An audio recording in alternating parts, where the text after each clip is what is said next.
Hi guys, how are you all today? Welcome back to my channel.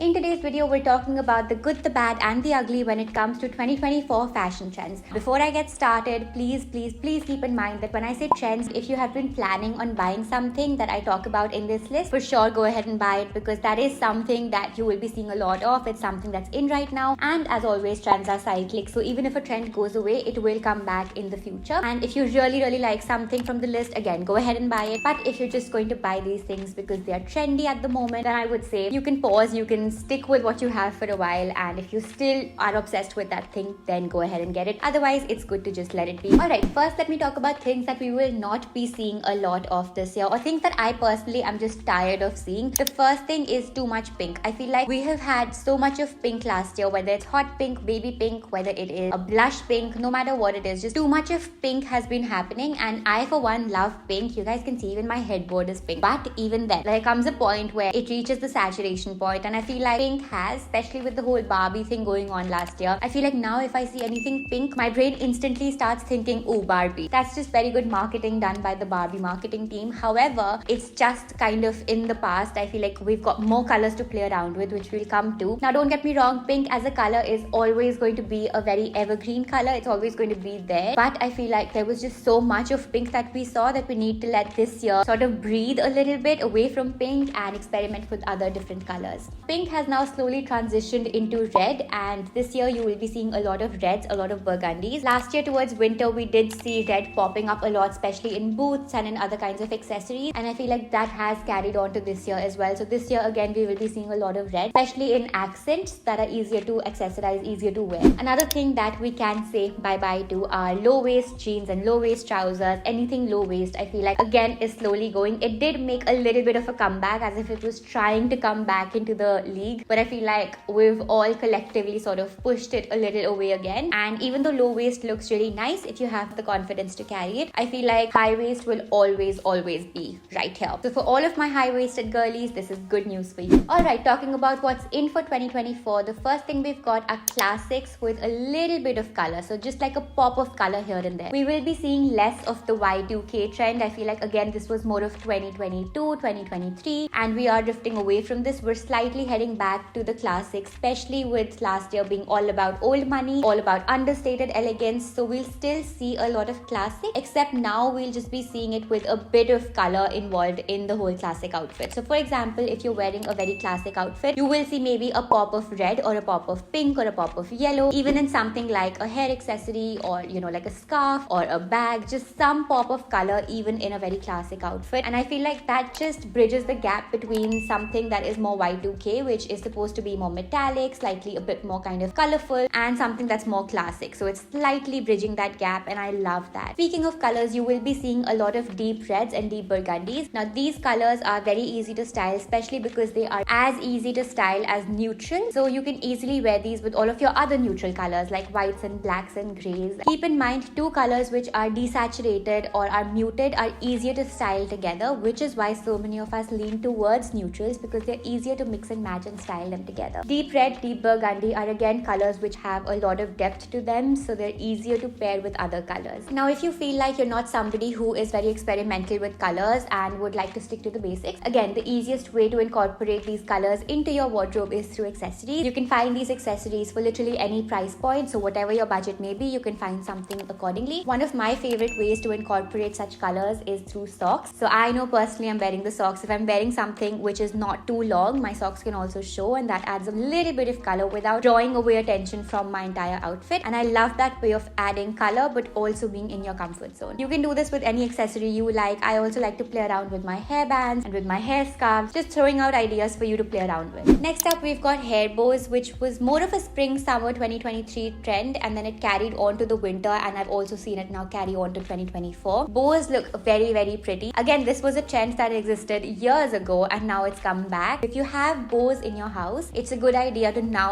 wear those bows because they look super stunning, they look super cute. They add a very nice touch of elegance and femininity into an otherwise boring outfit. So even if you're wearing the most boring clothes, you add a nice bow at the back, it'll instantly make your outfit more elevated and more young. And you get these bows in so many colors and so many designs. So again, feel free to play around with this idea as well. They look super pretty. Next up, we've got natural fiber. Now, a lot of people are making the shift from more synthetic towards more natural fibers. Now, by natural fibers, I mean wool, I mean cotton, linen. These are all fibers which are more breathable for your body. Of course, you also have the synthetics like polyester, like nylon, which are okay to wear occasionally, but I've seen a lot of people are slowly and gradually shifting towards more of these natural fibers just because they want to care more for their body. And so I feel like Uniqlo is one brand that really does this right. A lot of their clothes are natural fibers and they actually care about what you're putting onto your body. I love wearing their clothes. In fact, even this right now is a Uniqlo jacket. So I personally have a soft spot for brands that actually think about what materials they are using for their customers and the customers' health as well in the long run. So this is just something that I wanted to add. Just try to make sure that whatever you're buying, just at least read the label and see what material your outfit is made of. Just do a little bit of research, because if you are going to be wearing synthetics every single day, it will have some impact on your body and on your health. Just putting it out there. Next up, we have vibrant, deeper colors and not just neutrals. Now, neutrals, of course, are basics in the wardrobe, but I feel like that's where we're positioning it this year, into the basics category. You obviously want to layer or add something else on top of the neutrals to put together an outfit, and that's something I feel has more to do with vibrant, deeper color. Here, let's take the example of a color like blue. You can wear a vibrant blue, you can also wear a deeper blue. Personally, if you ask me, I tend to lean towards the deeper colors. However, a lot of people also prefer bright colors in their wardrobe, so feel free to play around with color. I feel like this is the year when you'll see a lot of it, and if you're starting out with color and you find it overwhelming, deeper colors are always easier. As I said, we're pushing out the low waist, and so high-waisted trousers and jeans are coming back, but also the ultra high waist is coming in. Now, this is actually really high up your waist. For people who have long legs, this looks absolutely stunning. I, for one, am planning on getting this for myself as well, but keep in mind, if you have a short torso, this gives the illusion of an even shorter torso. High-waisted jeans, high-waisted pants, high-waisted trousers, high-waisted skirts, everything high-waisted, I am here for it. Next up, we've got long maxi skirts with a lot of volume going on. Now, I wore this one skirt the other day, and oh my god, the number of questions I got. I wore it outside, so a lot of people actually physically came up and asked where I got that from. While bodycon and pencil skirts are always going to be basics, they're always going to be like a foundational piece that you should have in your wardrobe. If you want to dress things up a little bit, I feel like voluminous skirts are here. They might not be the most formal looking skirts, but they for sure are here as a trend in 2024. So if you're going to any place like a party, like a date, if you're going off for brunch with your friends, this is such a good idea, and especially the long maxi voluminous skirts. Something like an A-line would look really nice. You can get this in denim, you can get this in a bunch of other colors, you can get some really frilly ones as well, and those look really nice. So depending on what your aesthetic is, you can go for that. Now, if you want to balance this out a little bit, because this does have a lot of feminine energy to it, right? If you want to balance it out, I feel like you can also wear something like a shirt on top, and that kind of balances the energies out. Or if you want to go all feminine, then you can of course wear like a crop top, but just keep in mind the rules of proportion we talk about. If you want to wear something very voluminous as your bottom, you want to make sure that the top is kind of body hugging. Otherwise, what happens is it looks like you're floating in cloth, and you don't want that. You want to create some dimension. Next up, we have Cottagecore. I feel like this is a timeless trend. We've seen so much of it, and we see it every single year, and this year again, not right now because we're still in sort of winter, but as soon as summer hits, I feel like this is again something we'll be seeing a lot of. Now, when I say Cottagecore, I do have an entire video about types of aesthetics, so I would highly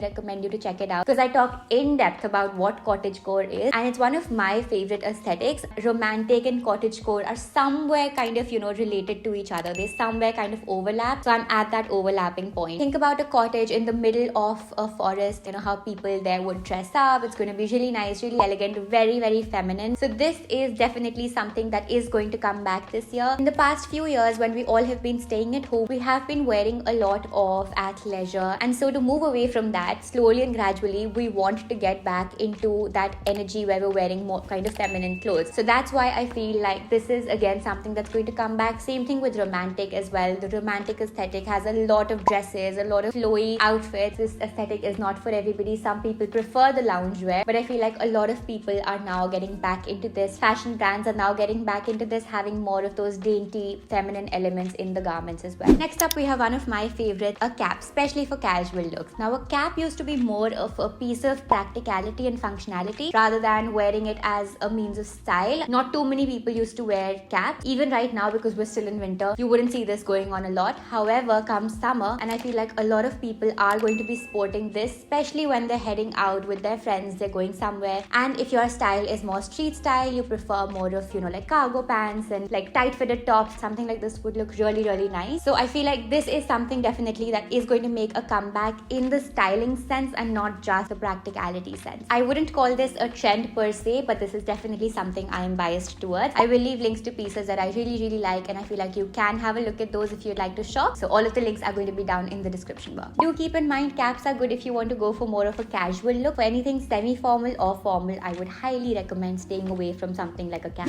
Next up, we have Farfar. Currently, the mob wife aesthetic is doing rounds and rounds, and everywhere you will only be seeing the mob wife aesthetic. Now, what is this really? Think about a mafia and think about his wife with a lot of Farfar, with big sunglasses, with a lot of pearls going on, and a huge blow dry, right? That's the kind of aesthetic going around right now, and I feel like it's such a big drift from old money because people were kind of bored of seeing the prim and the proper, and they wanted something more expressive. So here we have the mob wife aesthetic, and so obviously we'll be seeing a lot of Farfar doing rounds, and not just this winter but also the winter that's going to come. You will still be seeing Farfar a lot. It's been here for a while, and I feel like it's going to continue. I spoke about this in my winter essentials video as well for 2024, and I would like to again give it a special mention in my 2024 trends video as well. You get a lot of items in Farfar, which is very, very good because it's artificial fur, so we're caring for the environment, we're caring for animals. That's something good we're doing. You can play around with Farfar jackets, you can play around with Farfar scarves. Because Farfar is heavy, it's going to be expensive, so this is a good time to go street shopping or to do your thrift shopping. And finally, we've got cigarette jeans. Now, cigarette jeans are basically like skinny jeans, but they've got a little bit more cloth attached to it, so it's not exactly sticking to your body. These are more like cigarette pants but in the jeans form, and that I think looks super, super nice. I myself am wanting to buy a pair of cigarette jeans this year. I feel like we'll be seeing a lot of this on Pinterest and even on Instagram. Cigarette jeans are a notch higher when it comes to structure and formality than both wide leg jeans and skinny jeans. So I would highly recommend, if you are planning on getting a pair of jeans, cigarette jeans should be something you should consider, and if they fit you well, you know what to do. Now, don't buy it just because it's a trend. Try it out, and if you really like it, then go ahead and get it. And that's about it. Those were from my side, the 2024 fashion trends, talking about what's in and what's out. I hope you guys enjoyed this video, and if you did, make sure you subscribe and you join our family. If you enjoyed this video, make sure you give it a big thumbs up and leave your comments down below letting me know what other videos you'd like to watch. And make sure you subscribe to the channel because I do make a lot of these fashion related videos, essential videos, things you should be having when it comes to your wardrobe, and how to level up your personal style. I'll be seeing you guys in another video. Till then, bye bye.